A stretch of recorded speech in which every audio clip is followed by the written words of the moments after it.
अच्छा, वो कहता है कि जी Laravel is a PHP framework, ये वेब एप्लीकेशन के लिए यूज़ होता है। अच्छा, इसका इसका ना आपको सबसे बड़ा एडवांटेज होगा कि आपने अब सॉफ्टवेयर इंजीनियरिंग पढ़नी है, उसमें सर अमजद या कोई भी आपके ऊपर टीचर आते हैं, उन्होंने आपको ना फुल फ्लैज देने होते हैं कि सॉफ्टवेयर्स कि आपने ये बना के लाना है, आपने वो बना के लाना है, सारा कुछ। तो वो ना उसमें आपको ये ऐसा बताया, टेक्नोलॉजी नहीं बताई जाती, आपको कहा जाता है कि आपने बस ये बना के लाना है, ठीक है। तो उसमें आपके ऊपर होता है। तो फिर वो ना, अभी जैसे अभी आप लोगों ने ऐसा ना, आपने डेटाबेस पढ़ ली होगी, कंप्यूटर इंजीनियरिंग वालों ने डेटाबेस नहीं पढ़ी होगी अभी, पढ़ ली है हाँ जी, ना आप मैंने लोगों पढ़ ने? ली है। हाँ, आप लोगों हाँ ने जी। पढ़ लिया है।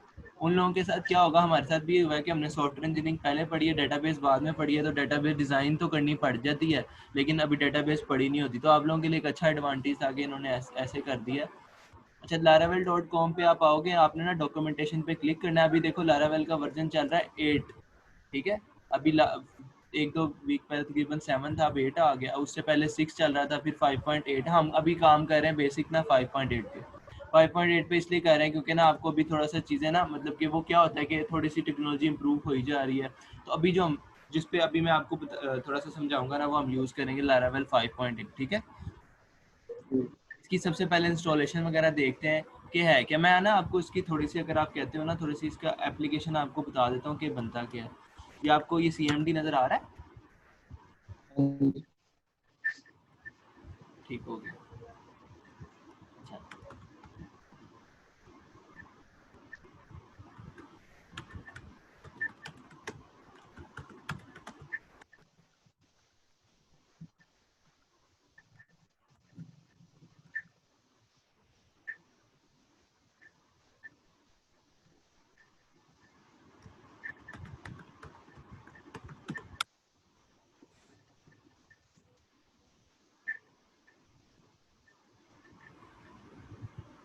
अच्छा, इसके इसके इंस्टॉलेशन के लिए ना लारावेल जब भी आपने चलानी है, सबसे पहले तो आपको जैम का सर्वर चाहिए। अगर आप लोगों का जैम का सर्वर है तो वेल एंड गुड, नहीं तो मैं आपको बताता हूँ कि जैम सर्वर कैसे डाउनलोड करना है। आप जैम के अलावा बस वैम्प भी होता है, और भी 2-3 सर्वर हैं, लेकिन हम ना कहते हैं कि कॉमनली हम जैम्प यूज़ करते हैं। हमने कहा जी हमने ना जैम्प को यूज़ कर लेना है।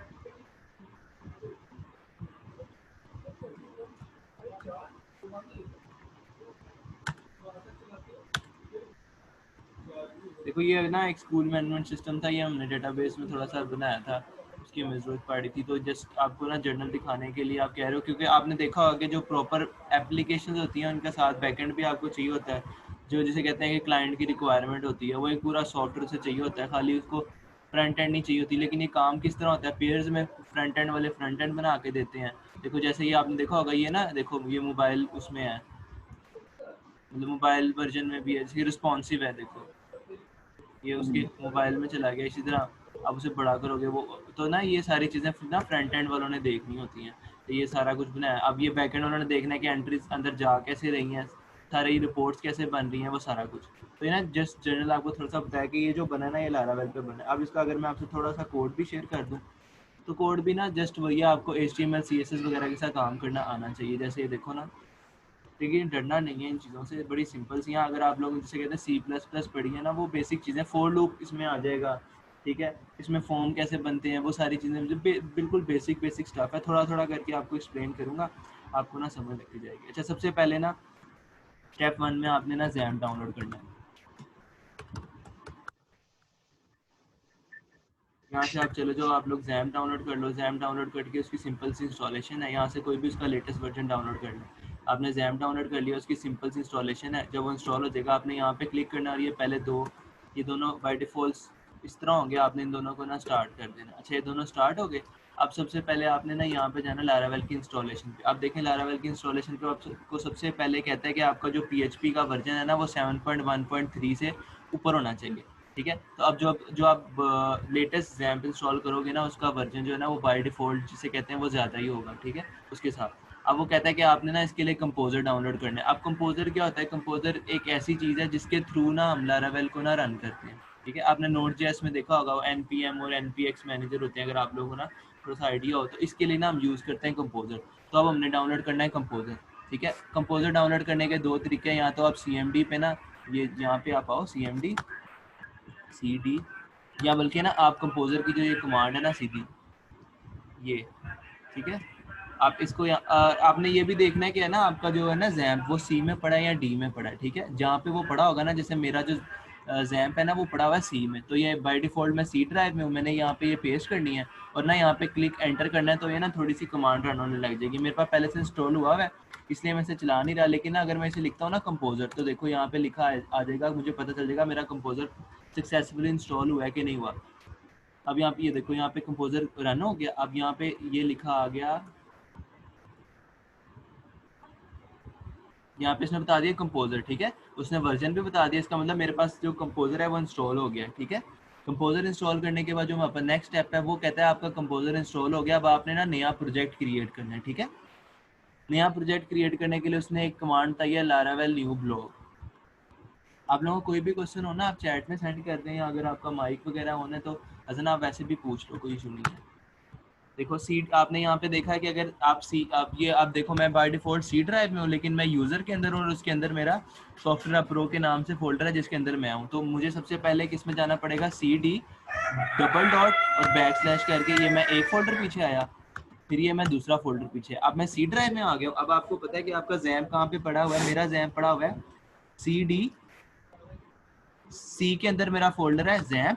देखो यहाँ पे अगर मैं आता हूँ ना, मैं आपको दिखा देता हूँ, ये आ गया सी के अंदर, सी के अंदर मेरा फोल्डर है जैम।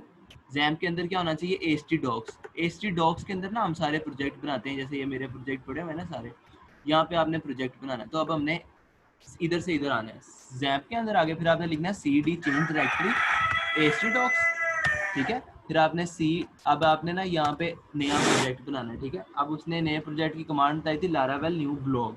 अब लारावेल उसकी एक कीवर्ड है, न्यू उसका कीवर्ड है, और ब्लॉग की जगह ना आप कोई भी नाम रख ले, हम कहते हैं जी फर्स्ट प्रोजेक्ट, ठीक है।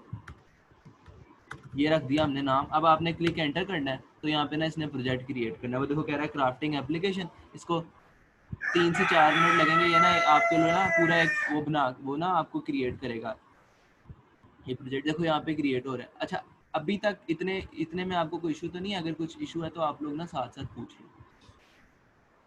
ये क्या कहते हैं सी भाई इस पे सीएमडी पे ही स्टार्ट होता है। हाँ, ये ना लारा, मैं अभी ना आपको रन भी करके दिखाता हूँ प्रोजेक्ट। अभी सबसे पहले हमने क्या किया, कंपोजर डाउनलोड किया।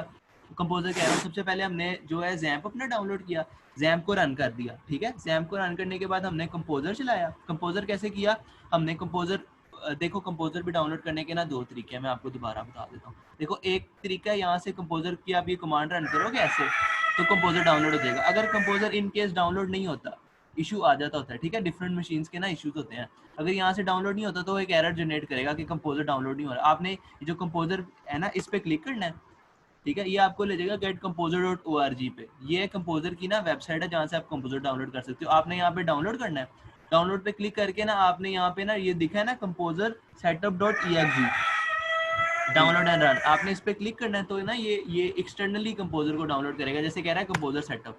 अच्छा, कंपोजर सेटअप, ये कंपोजर जब पूरा कंप्लीट हो जाएगा, इसकी सिंपल सी इंस्टॉलेशन है। आपने ना इसका पाथ चेंज नहीं करना, इसका पाथ मैं आपको ना अभी करके भी दिखाता हूँ। देखो मैं इंस्टॉल नहीं करूँगा, लेकिन ना मैं आपको बता देता हूँ कि इसकी ना इंस्टॉलेशन है कैसे। देखो कह रहा है इंस्टॉल फॉर और रिकमेंडेड यूजर, मैंने कहा जी, ठीक है। इसने यहाँ से एंटर किया। अब यहाँ पे कहता है डेवलपर मोड, आप ना इसे ऐसे ही चलने दो। देखो इसका ये पाथ बड़ा इंपॉर्टेंट है, ये कहता है सी के अंदर जैम्प के अंदर जाओ। अब अगर आपका डी में पड़ा होगा ना, तो आपको डी के साथ सेट करना पड़ेगा। इसलिए मैं आपको ये सजेस्ट करूंगा कि अपना जो आपने जैम्प है ना, वो आप ना उसे सी में रख लो, ताकि ना वो सिस्टम की एलोकेशन है ना सारी उसकी, तो ना वो सारी चीज़ें ना स्मूथ वे में चलती जाती हैं। वो कहता है सी के अंदर, सी के अंदर जैम्प के अंदर, जैम्प के अंदर एक पीएचपी का फोल्डर है, पीएचपी के अंदर जाके ये फाइल प्लेस कर दो। मतलब यहाँ पे आए जैम्प के अंदर, जैम्प के अंदर एक फोल्डर उसने बताया कि हमारे पास है पीएचपी का, पीएचपी के अंदर उसने आके ये सारा ना जैम्प की इंस्टॉलेशन कर दी, ठीक है। तो यहाँ पे ना उसने जैम्प सारा हमें कर दी, कंपोजर सॉरी कर दिया, ठीक है। यहाँ तक कंपोजर हो जाता है। इन दोनों तरीकों में से ना किसी एक तरीके से कंपोजर आपके पास हो जाएगा। अगर उस तरीके से नहीं ना होता कमांड से, तो सेकंड वाले से तो कंफर्म है कि हो जाएगा। और यहाँ से आप एंटर करोगे ना, तो कंपोजर आपके पास हो जाएगा। अच्छा, अब आपके पास कंपोजर हो गया, ठीक है। अब आप यहाँ पे हम देख रहे थे हमारा ना प्रोजेक्ट क्रिएट हो रहा था। प्रोजेक्ट हमने कैसे क्रिएट किया, लारावेल न्यू और आगे प्रोजेक्ट नेम मैंने उसका नाम रख दिया था फर्स्ट प्रोजेक्ट। अगर उस तरह क्रिएट नहीं होता तो इसका एक और तरीका होता है कंपोजर के थ्रू क्रिएट करने का। आप ये जो नीचे कमांड लिखी है ना कंपोजर के थ्रू, इसमें ब्लॉक की जगह कोई भी आप नाम लिख लें प्रोजेक्ट का और आप इसे एग्जैक्टली ऐसे ही पेश करेंगे ना तो भी प्रोजेक्ट क्रिएट हो जाता है, क्योंकि कई दफ़ा एरर्स आ जाते हैं। देखो अभी यहाँ पे ना ये कंप्लीट हो रहा है, फिर मैं आपको बताता हूँ कि बाय डिफ़ॉल्ट ना हमें इसमें मिलता क्या क्या है। लारावेल आपकी काम ना तकरीबन 70% आसान कर देती है। आपने पीएचपी में बहुत मतलब कि उसकी क्यूरीज आपने देखी है ना, एसक्यूएल की कितनी मुश्किल है।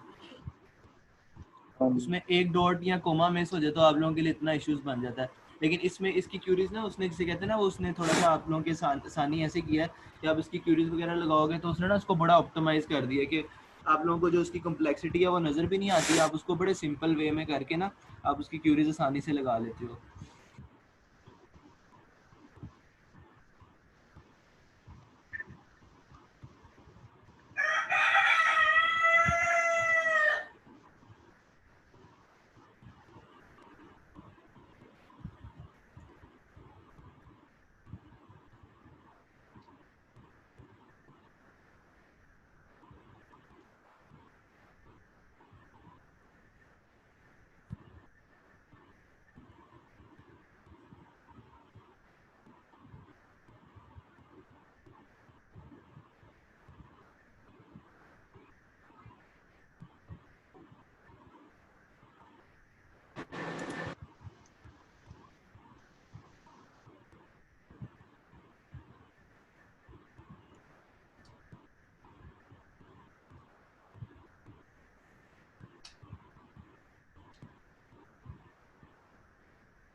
जैसे ना आपको एक एडवांटेज होगा, आपने ना डेटाबेस पढ़ ली तो आप ना इसमें रिलेशनशिप भी इम्प्लीमेंट कर सकोगे।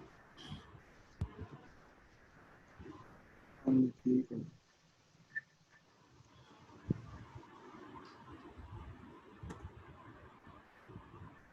क्योंकि ना ये सारा वर्किंग में होता है, ये सारा ना बड़ा सिंपल सा हो जाता है आपके लिए।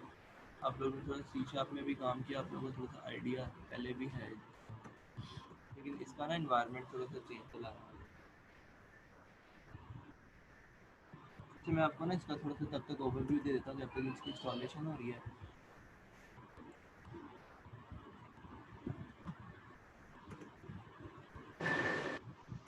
ये आप ना डायरेक्टरी स्ट्रक्चर हम देख लेते हैं कि होता क्या क्या है।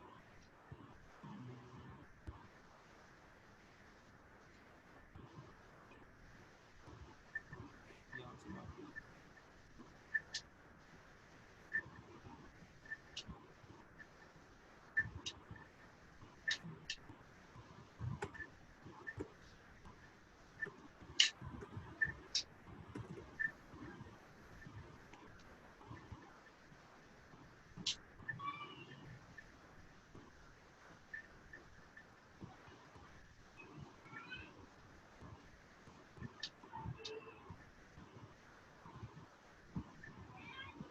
जब आपका लारावेल का प्रोजेक्ट कंप्लीट हो जाएगा ना, आप यहाँ से अगर उसे ओपन करते हो ना, मैं आपको अभी वो इंस्टॉल हो रहा है, मैं ना आपको कोई भी एक ना लारावेल का एग्जिस्टिंग प्रोजेक्ट ओपन करके बताता हूँ कि ना उसमें आपको मिलेगा क्या क्या।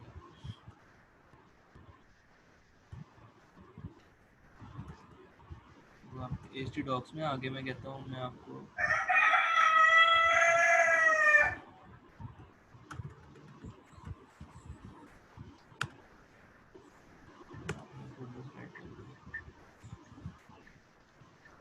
ठीक है। अब देखो यहाँ पे ना अगर आप इसको मिनिमाइज कर देता हूँ अभी आपके लिए।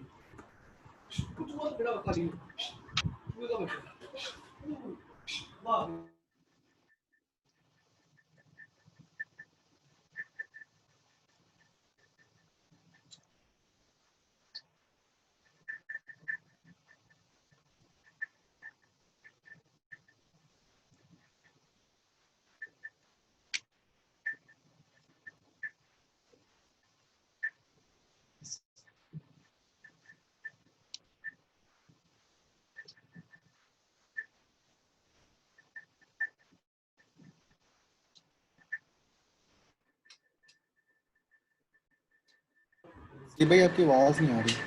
ये देखें यहाँ पे ना सबसे पहले ना आपको ये चीज़ें मिलेंगी। एक होगी ऐप की डायरेक्टरी, फिर आप उसके नीचे होगा आपको बूटस्ट्रैप लिखा, कॉन्फ़िगरेशन, डेटाबेस, पब्लिक फोल्डर होगा और रिसोर्सेज होगा। अब रिसोर्सेज वाला ना बड़ा इंपॉर्टेंट है आपके लिए। रिसोर्सेज के अंदर आपने रिसोर्स पे क्लिक किया, यहाँ पे आपको ना इधर मिलेगा एक व्यूज़ का, ठीक है।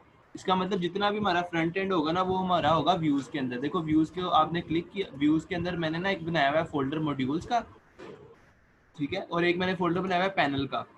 अब पैनल के अंदर देखो मैंने एडमिट पैनल बनाया, तो मैंने इसके अंदर तीन, इसकी ना कुछ कन्वेंशन याद रखना जिसे कहते हैं कि अच्छी कन्वेंशन समझी जाती है। एक हम फाइल बनाते हैं क्रिएट की, एक फाइल बनाते हैं हम एडिट के लिए, एक फाइल हम बनाते हैं इंडेक्स के लिए। जैसे इंडेक्स का पेज होता है ना जिसपे सारा कुछ शो करवाना होता है हमने, जो मेन पेज जिसे कहते हैं, हाँ जी, ठीक है। उसके अलावा आप एक प्रिंट का पेज बना लोगे, उसके लिए आप print dot blade dot php, अब ये ना ये काम करता है ब्लेड पे। देखो इसका मतलब कि अभी आपको ना थोड़ा सा आगे पता चलेगा कि ब्लेड के, लेकिन अगर आप इसकी नेमिंग कन्वेंशन इस तरह रखो ना, इस तरह क्या होता है कि क्योंकि आपने काम करना होता है टीम वर्क में, तो आप अगर प्रॉपर कन्वेंशन को लेके चलते हो ना, तो जो आपके दूसरे साथ लोग होते हैं ना उनके लिए काफ़ी आसानी हो जाती है कि उन्हें पता होता है कि हाँ यार इसको किस तरह चीज़ों को लेके चलना है। बस ये इसकी इंस्टॉलेशन कंप्लीट होने लगी है, प्रोजेक्ट कंप्लीट, हाँ हो गया, ठीक हो गया। अब वो वाला ओके, इसमें शायद आपको ज़्यादा आसानी, इसमें क्या नाम रखा था हमने, आपको उसका नाम याद है? फर्स्ट प्रोजेक्ट, फर्स्ट प्रोजेक्ट में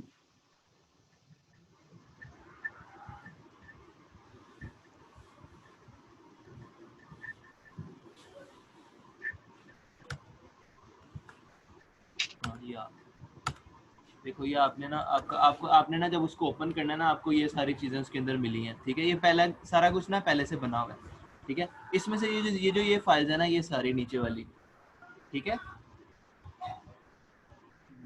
इससे ना आपका कोई लेना देना नहीं सिवाय इस .env फाइल के, ठीक है। आपने .env आप देखो आपने env फाइल में क्या काम करना है। env फाइल वो फाइल है जिसको जो ना आपकी डेटाबेस से रिलेट कर रही है। आपने कहीं पे तो डाटा स्टोर करना है ना, हाँ जी, ठीक है। तो जहाँ डेटाबेस जो जहाँ डाटा स्टोर करना है ना, उस डेटाबेस का ना आपने देखो यहाँ पे नाम लिखना है।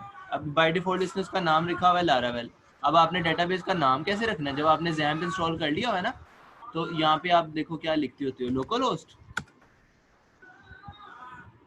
हाँ जी, यहाँ पे आप आगे PHP एडमिन पे, और यहाँ पे ना आपने ना एक नई डेटाबेस क्रिएट कर लेनी जिसके लिए भी आप काम करना चाहते हो, कुछ भी नाम लिख लें। इसने बाय डिफॉल्ट उसका नाम लारावेल रखा हुआ है, आप भी उसका नाम लारावेल रख लो या कुछ भी रख लो। जो भी आप यहाँ पे नाम लिखोगे ना, जैसे मैंने यहाँ से कहता हूँ कि मैंने टेस्ट रखा है, टूल रखा है या हॉस्पिटल रखा है, तो मैं ना वो नाम यहाँ से ना डेटाबेस, ये यहाँ से डेटाबेस क्रिएट हो जाएगी कोई भी नाम से। इसको भी चलो फर्स्ट प्रोजेक्ट के नाम से बना देते हैं,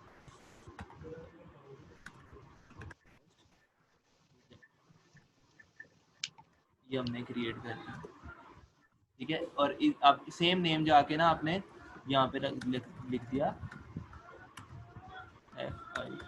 फर्स्ट प्रोजेक्ट, ठीक है। यहाँ पे नेम आ गया। बस env फाइल में ना आपका इतना काम है, आपने यूजर नेम और पासवर्ड नहीं रखा होता, आपने उसको छेड़ना नहीं है। आपने बस अपना इतना env फाइल में हमेशा आपका इतना सा काम, ठीक है।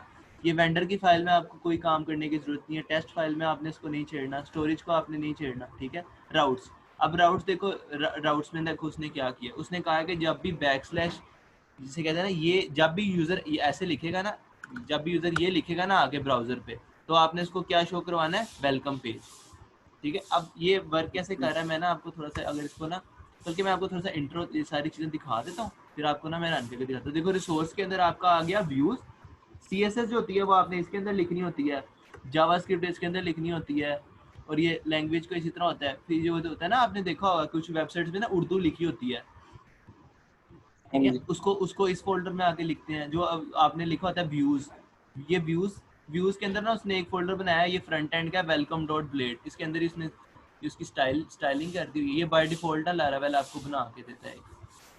देखो ये उसने लारावेल ने एक फ्रंट पे पहला पेज बना के दिया, इसका मतलब जो भी आपने फ्रंट एंड बनाना होगा वो आप किसके अंदर बनाओगे, व्यूज के अंदर आके, ठीक है।